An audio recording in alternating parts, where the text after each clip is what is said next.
At some point, you're going to have to rely wholly on your partner.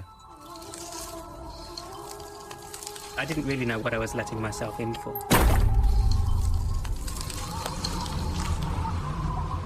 We just lost control. I just felt it was best to get as far away as possible. I was just convinced he was dead. As soon as I saw it, I knew it had been cut.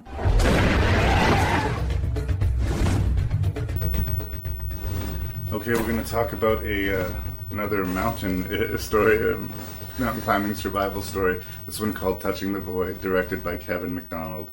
Not the Kevin MacDonald from Kids in the Hall, because I know that's what everybody was wondering. There's nothing not really interesting about this movie. Like, the story that it's based on is endlessly fascinating. The approach that they take to the story is very fascinating because it's half feature and half documentary. We have sort of Errol Morris style interview subjects of the two characters of the film who all of the events happen to. We see them plain face directly talking to the lens, telling us what happened as it's happening, and we cut to this reenactment of, people covered in ice and snow and climbing up and crawling down a mountainside. Incredibly well done reenactment.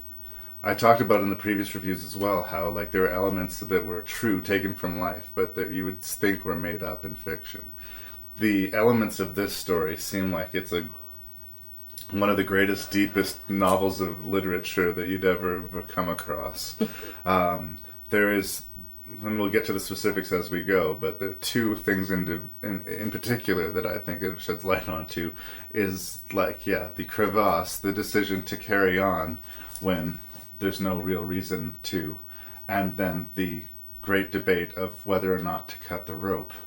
Last time you were here, we talked about the reef, where a bunch of people who were on a boat that flipped over in the middle of the ocean had to make the decision to swim or to stay with the adrift boat. Mm-hmm. And what an agonizing decision that would be. This movie, over and above also being based on a true story, prevents the decision you're tethered to a rope, and the rope, no one's responding on the other end. It's dead weight as far as you can know and see. And you're losing your footing. And the only way to really survive is to cut this rope and presumably end the life of the person on the other end of it. There is so many layers to this story. A badly injured person on the other end of it. Yeah. There's so much going on in this story. Yes. I'll just actually break down the basic idea just in case there's somebody listening who hasn't seen the film or know the story. But two guys are trying to climb a very rare, sort of difficult mountain face that a lot of people had attempted and failed in the past. And one of them suffers a brutal accident and horribly, horribly breaks his leg. On top of this, bad weather is starting to settle in, and in an attempt to get his friend down the mountain, he tethers a rope between the two of them, and he starts lowering him down about, I think they said 90 feet at a time between them, and they just sort of, one length of rope at a time, start to descend the mountainside. And the whole story, like I said, is told by the survivors, and we are shown very realistic reenactments. I always remember watching this movie for the first time, and almost every time since, really, whenever I see the film, and I do find it has very strong rewatchability, unlike most of the films in this list, I feel cold. I just feel emotionally involved in this movie. It gets to me every single time. So I think that Touching the Void is a very powerful and unique sort of real survival story.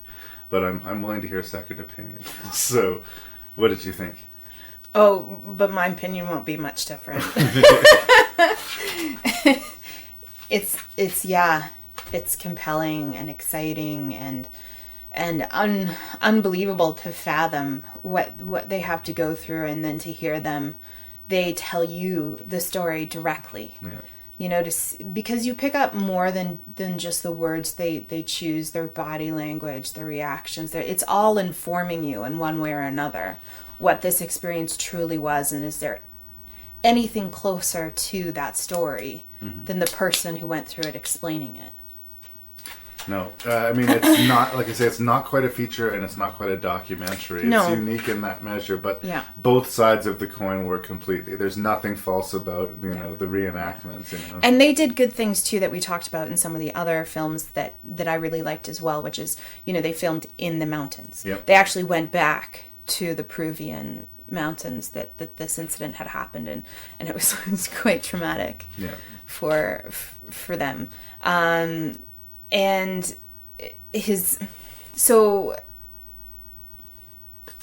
anyway, that was great. Yes, they did go back to the original location. They did go back to the original location, and good on them again. That lends authenticity to it. But I do have some degree of faith that even if this had been attempted on a soundstage, having the actual guys there telling the story was the real meat and potatoes of this, I think. Yes. And I do have utter sympathy for the gentleman who was put in the position and then eventually decided to cut the rope. Apparently in the world of mountain climbers and mountaineering, it's sort of a great debate. It's a much debated issue of, with a lifeline situation like that, there's a matter of trust there, and you do not cut the rope. We know the circumstance of the story is that as he was lowering his wounded friend down the mountain, he tipped over the edge of the mountain. We haven't said what that wound was. He Yeah. has a broken leg. Yeah, his bottom half of his leg is essentially destroyed. Yeah, he came down bad on it as he was going down and realized that he'd broken his... Yeah. So, he was trying to rescue the man. His intentions were obviously good. And when we say they're scaling down the side of a mountain, this is actually a snow-covered... They're actually climbing on the ice on the side of the mountain. They're essentially just... They're completely trusting the elements. Can't see each other because of the weather, and they can't hear each other because of the weather. They can't even yell to one another. There's no... Worst possible scenario. The rope is the only communication they have. Yeah. He can't yell up and tell the guy, I'm dangling. And he doesn't have the strength or the ability to climb up the rope himself. Mm-hmm. So eventually, either that rope's going to be cut or they're both going to fall to their deaths. Yeah. So the decision is made, and finally, as he's slowly more and more losing his footing and exhausted from sustaining the weight, he cuts the rope, and his friend is dropped into a crevice on the side of this mountain. Yeah, that wasn't bad enough, the circumstances as is. What we've described is the first half of this ordeal. Yeah. That's just the start. Yeah. I mean... It's like I say, the story is unbelievably deep and fascinating. I would compare it to Old Man and the Sea levels of literature, of the amount of things psychologically that you can pull out of this story, and yet it was all real things that just happened, a weird series of events. Yeah, but the end result was this guy had to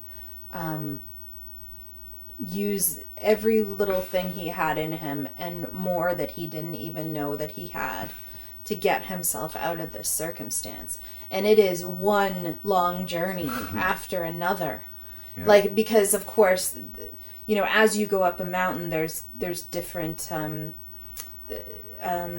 different phases, if you will, right? So you talk about the ice and the rock, and then there's snow, but then there's trees or there's rocky faces, and so he has to go, and he's in this ice crevasse right now. Yeah. So now you're dealing with that, but then as soon as he finds his way out of that, which is unbelievable that he even does that, he's just into his next long, through rocks or whatever it is next. It's almost never 16 kilometers ending. Or something to where they were camped.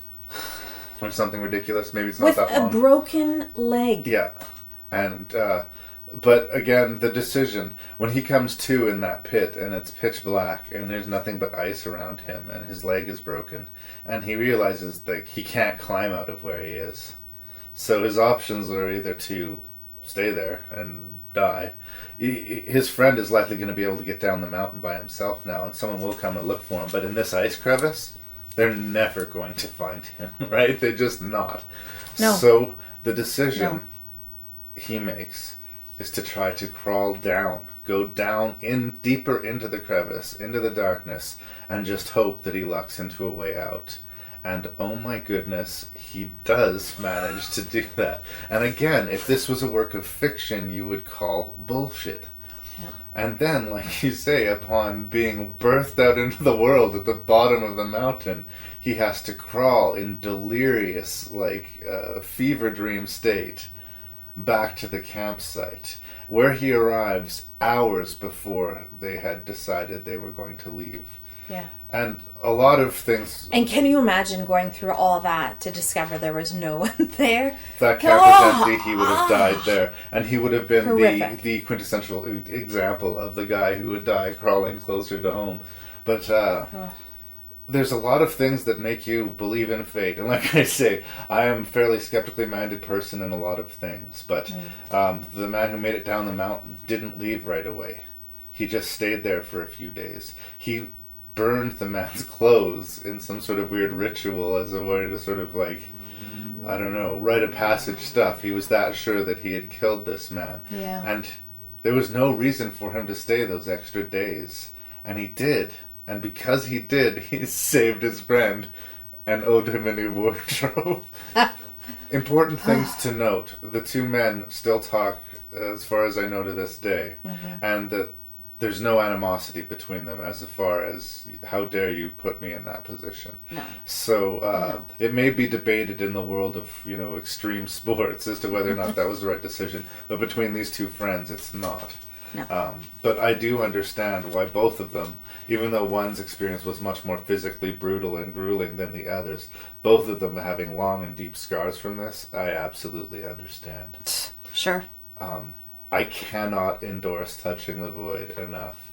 And I don't think it's a movie a lot of people have seen. It's probably one of the more obscure titles out of this list of films. Yeah. And I do think that if there's a list of films that I was to give someone saying that you just need to see before you die, Touching the Void has to be on there. Because of, like I say, it's a small, simple story of survival, but it touches on huge universal themes. There's no corner of the story that isn't fascinating and horrifying. Yes.